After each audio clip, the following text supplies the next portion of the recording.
আল্লাহ রাব্বুল আলামিন এবার বলছেন, বান্দারে তারা বছরে একবার কিংবা দুইবার বিপদে পড়ে, বিপদ তাদের উপরে চেপে বসে, বিপদ তাদেরকে ধরে ফেলে, তবু তারা লক্ষ্য করে না, তবু তারা সৎ পথের দিকে ফিরে আসে না। তারা কি বুঝতে পারে না? এত অসুবিধা তাদের সামনে আসছে, তাও কি তারা নিজের ভুলটাকে বুঝে উঠতে পারে না?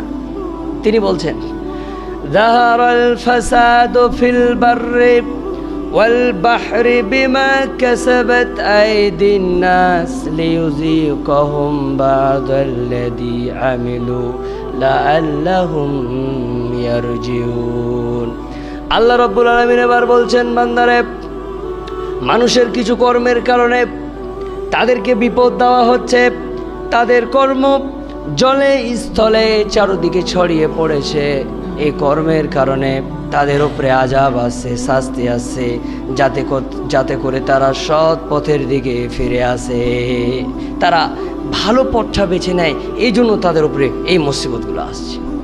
তাহলে আমরা বুঝতে পারছি আমরা যে এক হয়ে নাই, আমাদের যে মিল নাই, এই জন্যই আমাদের উপরে এইভাবে বিপদ আসছে। আর আল্লাহ বলছে, তোরা সতর্কতা অবলম্বন কর, তোরা ঠিক পথে আয়, তোরা ঈমান আন, আল্লাহ তোদের সাহায্য করবে।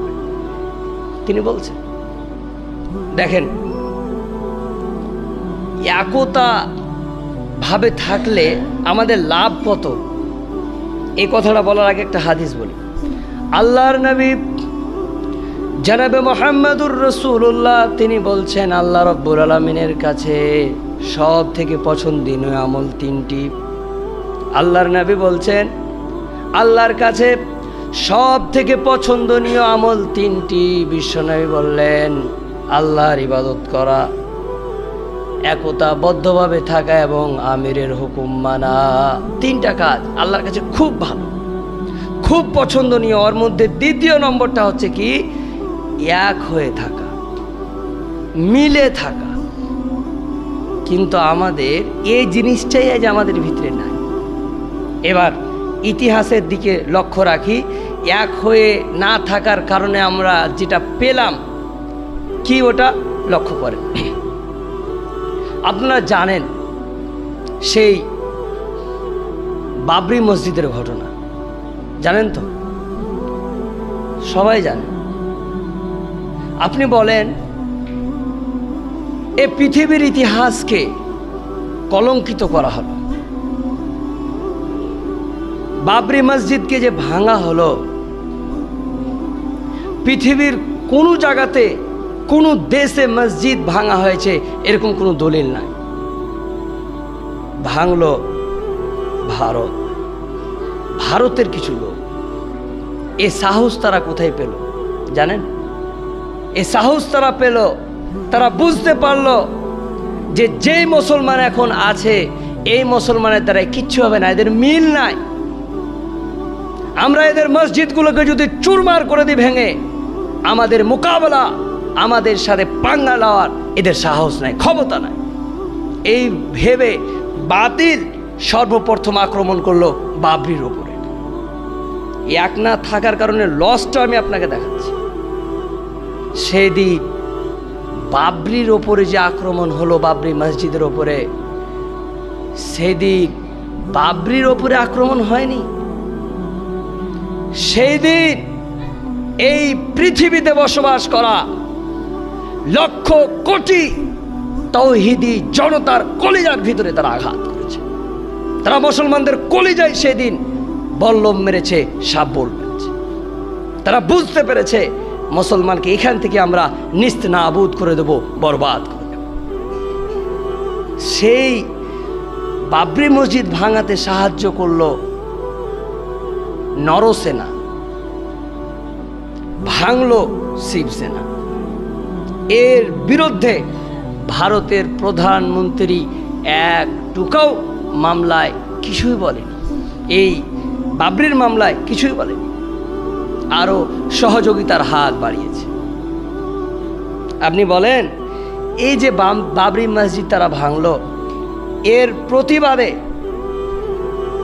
উত্তর দিনাজপুরের কোনো মন্দিরে আপনারা হাত দিয়েছেন? হাত দিয়েছেন? দেননি। এই রায়গঞ্জ থানার কোনো মন্দিরে আপনারা হাত দিয়েছেন বাবরি মসজিদ ভাঙার কারণে? হাত দেন, কারণ আপনার ইসলাম আপনাকে এর অনুমতি দেয় না। ইসলাম অনুমতি দেয় না যে কোনো মানুষ যদি পাপ করে ওর শাস্তি অন্যজন পাবে, এরকম ইসলাম বলে না।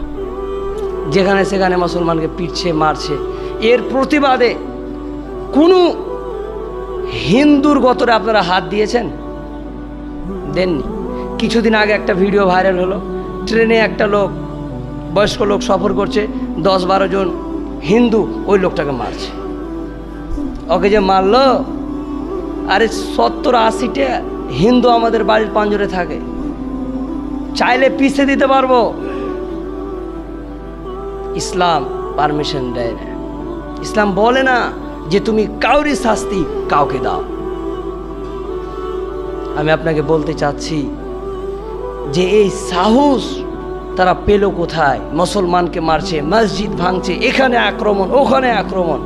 তারা বুঝতে পারলো এদের ভিতরে একতা নাই, এদের ভিতরে একজোট নাই, এই জন্য এই সাহস তারা পেয়েছে। আর এই জন্য এত বড় ক্ষতি তারা করলো। আজ যেখানে সেখানে ভাঙা হচ্ছে, মানে তারা সাহস পেয়ে গেছে। আমি আপনাকে বলতে চাচ্ছি, এক জামাত হন, একটা দল হন, বিভিন্ন দলে বেটে যায়েন না। দুঃখের কথা আপনাদেরকে বলছি, আজ ভোট হওয়া কতদিন হলো? কতদিন হলো ভোট হওয়া? ভোটের ঝালাস এখনো অনেক মানুষের গা থেকে যায়নি, এখনো ভোটের ঝালাস মানুষের গায়ে লেগে আছে। তুমি ভোট দেওয়ার লেগে দুনিয়াতে এসছো, তুমি চলো পরকালে তোমার হিসাব ভালো হয়ে হবে। ওখানে সতর্কতা অবলম্বন করো। এই পৃথিবীর বুকে আল্লাহ তোমাকে ভোট দেওয়ার জন্য নিয়ে আসেনি, তোমাকে আল্লাহর ইবাদতের জন্য তোমাকে নিয়ে এসেছে। তুমি যে ভুলটা করছো, তুমি যে জামাত থেকে বাদ হচ্ছ, তোমার কতটা ক্ষতি হচ্ছে হাদিস বলছে। আল্লাহর নবী জনাবে মুহাম্মদুর রাসূলুল্লাহ বলছেন, একটা ছাগলের জামাত যদি, একটা গরু ভুষের জামাত যদি জঙ্গলে বিচরণ করে খাওয়ার জন্য যায়, আর তাদের মধ্যে একটা ছাগলের জামাত যদি জঙ্গলে ঘাসপাত খাওয়ার জন্য যায় এবং সেই জামাতের মধ্যে থেকে একটা ছাগল যদি বের হয়ে যায়, তাহলে ওই ছাগলটা সিংহর খাদ্য হয়ে যাবে। ওই ছাগলটা জঙ্গলের যেই সিংহ আছে, জঙ্গলের যেই প্রাণীগুলো রয়েছে, সেই প্রাণী ওই ছাগলটার উপরে আক্রমণ করবে। বিশ্বনবী বলেছে, যখন কোনো মানুষ জামাত ছেড়ে দেবে, জামাত থেকে হটে যাবে, শয়তান তাদের উপরে আক্রমণ